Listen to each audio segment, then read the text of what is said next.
Hello readers! Welcome back to my channel Purple Pebble.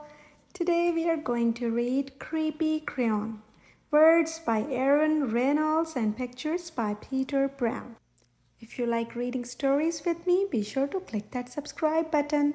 Now go get your book if you have one so we can read together. Jasper Rabbit was struggling in school.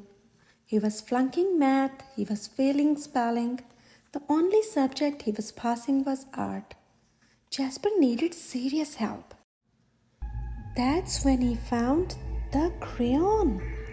It was purple, pointy, and perfect. And somehow it looked happy to see him. That night, Jasper knew he had to study for his spelling test. But Tales from the Carrot Patch was on. By the time it was over, he was way too tired to study. The test was a disaster. Jasper couldn't remember how to spell a single word. That's when he noticed something strange. Jasper picked up the crayon. Immediately, he spelled all the words correctly. When he got his test back, he got an A+ and a sticker. The crayon looked pleased, creepy but cool. After dinner, Jasper settled in to play Bunny Brawl 3. Math homework first, said Dad. Fine, moaned Jasper. That's when he saw it, scrawled in peculiar purple penmanship. Who needs math when you have Bunny Brawl 3? 3 hours later, he fell asleep, his game in one hand, the purple crayon in the other. When Mrs. Loopshire announced a surprise math quiz, Jasper panicked. He reached for a pencil, but instead his hand wrapped around the crayon. Suddenly, math seemed easy. He knew when to carry the one. He knew when to borrow from the bigger numbers. It was like the crayon knew exactly what to do. After the quiz, he saw it, written on his backpack. Jasper plus crayon forever.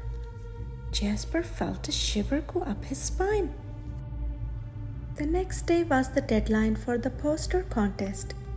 Jasper had been working on his entry for weeks. It just needed a few finishing touches. The purple crayon rolled across the table, all by itself. But Jasper ignored it. Don't ignore me. He shuddered. He scrubbed the writing off the table. He zipped the crayon into his pencil case. He tried to forget all about the crayon. But when he woke up, his precious artwork was better than ever. It was a horrifying masterpiece in purple. Fantastic work, cried Mr. Hoppypot. You should be very proud. But Jasper didn't feel proud. He felt eked out, freaked out, creeped out. When he got home, Jasper descended into the deepest, darkest corner of his basement. He put the crayon in a dusty box and locked it tight. He went to bed feeling much better. But when he woke up the next day, there on the mirror, "You need me." In his pencil case, the creepy crayon, and it looked happy to see him. That day, Jasper got all A+. It was terrible. Enough was enough.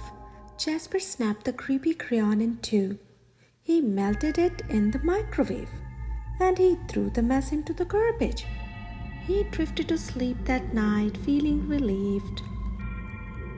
But when he woke up, there on his wall, it was a mural of him graduating elementary school with straight A's. And worst of all, it was really well drawn. And next to it, the creepy crayon, purple, pointy, and perfect. All day, no matter what Jasper did, the creepy crayon was there. looking oh so pleased, in his hand as he aced his vocabulary quiz, in his pocket as Mrs. Loopshire named Jasper Most Improved Student, in the crowd as the school celebrated Jasper in a special assembly. Things were spinning out of control. Jasper couldn't take it anymore. When he got home, he ran straight to the toilet and he threw the crayon in. It just floated there, spinning slowly. It did not look happy to see him.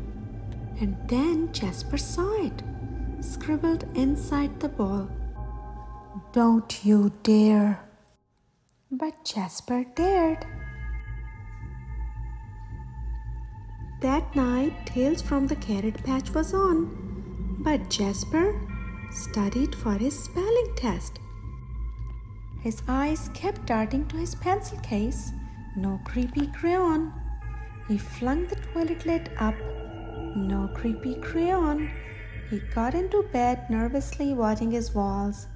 No creepy crayon. During the test, Jasper spelled ocean wrong, but he spelled courage right. He got a C+.